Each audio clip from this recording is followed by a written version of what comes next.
आजम खान की मुसीबतें जेल जाने के बाद भी खत्म नहीं हुई, क्योंकि अब आयकर विभाग की नजर आजम खान के जौहर यूनिवर्सिटी पर है और छापेमारी के दौरान वो सबूत खंगाले जा रहे हैं जिससे साफ हो सके कि जौहर यूनिवर्सिटी के निर्माण में जो पैसा लगा उससे कम दिखाया गया। हालांकि दूसरी तरफ सवाल भी उठ रहे हैं कि आजम परिवार से सियासी वारिस कौन होगा। जी हां, रामपुर में एसपी की डूबती नैया कौन संभालेगा?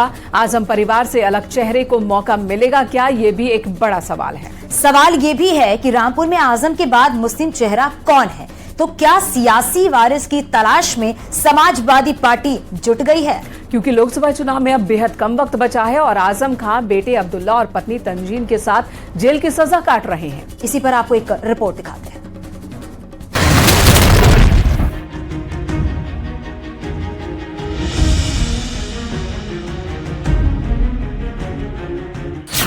आजम खान की सियासत पर विराम लग चुका है। रामपुर में आजम का किला ढह चुका है और पूरा परिवार जेल में शिकवे गिले कर रहा है।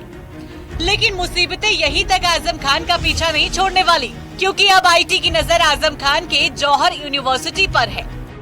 जौहर यूनिवर्सिटी पर आईटी की छापेमारी, जौहर यूनिवर्सिटी में बने भवनों की जांच, भवन निर्माण की लागत की हो रही है जांच, आईटी को कीमत ज्यादा होने का अंदेशा। छापेमारी के दौरान वो सबूत खंगाले जा रहे हैं जिससे ये साफ हो सके कि जौहर यूनिवर्सिटी में जो पैसा लगा उसे कम दिखाया गया और इसी की जांच के लिए आज भी छापेमारी हुई। आजम खान की मुसीबतें जेल जाने तक ही खत्म नहीं हुई है। अब आईटी की नजर आजम खान की जौहर यूनिवर्सिटी पर है। आजम का पूरा परिवार जेल की सलाखों में अपने किए की सजा भुगत रहा है। बेटे को उम्र से पहले विधायक बनने के फैसले पर खुद को कोस रहा है, लेकिन आजम के कुछ समर्थक ऐसे भी हैं जो अभी भी उन्हें मुसलमानों का रहनुमा बता रहे हैं। जो संबंध आदरणीय आजम खान साहब के साथ समाजवादी का है, पूरी समाजवादी पार्टी उनके साथ है और सभी समाजवादी पार्टी के कार्यकर्ता आजम खान साहब के साथ हमेशा से खड़े हैं। उनके हर तकलीफ में उनके साथ हैं। वो उनके यहाँ से कोई चुनाव लड़ सकता है या नहीं लड़ सकता है, इस बारे में समाजवादी पार्टी नहीं सोचती। हकीकत ये है कि वो मुसलमान होने की वजह से नहीं, बल्कि वो समाजवादी पार्टी में होने की वजह से मुश्किलों के दौर से गुजर रहे हैं। और ये जिन्होंने सपा को सींचा, खून पसीने से सींचा, वो संस्थापक सदस्य हैं। इसके बावजूद भी अखिलेश यादव सिर्फ ट्विटर पे 2 लाइन लिख करके अपनी जिम्मेदारी खत्म कर देते हैं। मुसलमानों ने समझ लिया है कि वो मुसलमानों के हितैषी नहीं हैं और अब मुसलमान उनसे कोई हमदर्दी की उम्मीद लगाकर नहीं बैठा है।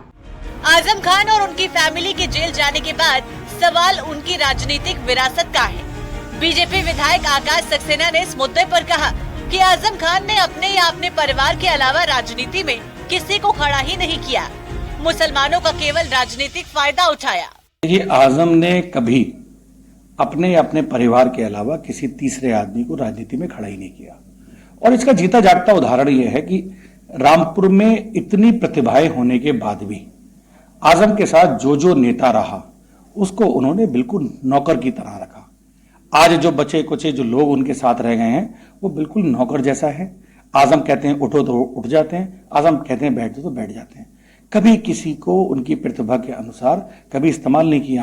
सपा सरकार में यूपी के मिनी मुख्यमंत्री कहलाए जाने वाले आजम खान समाजवादी पार्टी की सरकार जाने के बाद बीजेपी सरकार आने से विरोधियों के निशाने पर आ गए थे। लोकसभा चुनाव के दौरान वो कई केसों में घिरते चले गए और फाइनली अब्दुल्ला और पत्नी तंजीन के साथ वो सलाखों के पीछे हैं। ऐसे में बड़ा सवाल है, आजम परिवार से सियासी वारिस कौन होगा? रामपुर में एसपी की डूबती नैया कौन संभालेगा? तो सियासी वारिस की तलाश में जुट गई पार्टी। कोर्ट के फैसले के बाद अब सवाल ये उठने लगे हैं कि आखिर आजम खान की इतनी बड़ी सियासी विरासत को संभालेगा कौन? क्योंकि आजम खान को खुद सजा हुई है, उनकी पत्नी, उनके पुत्र अब्दुल्ला आजम को भी सजा सुनाई गई है। यानी योगी राज में आजम खान का वक्त खत्म हो चुका है। लेकिन अब भी सवाल यही है, अखिलेश यादव आजम की जगह किसे रामपुर से उतारेंगे? क्योंकि 24 के रण में वक्त बेहद कम है और रामपुर में बीजेपी का परचम है, जिसे चुनौती देना समाजवादी पार्टी के लिए फिलहाल संभव नहीं। Bureau report, news 18।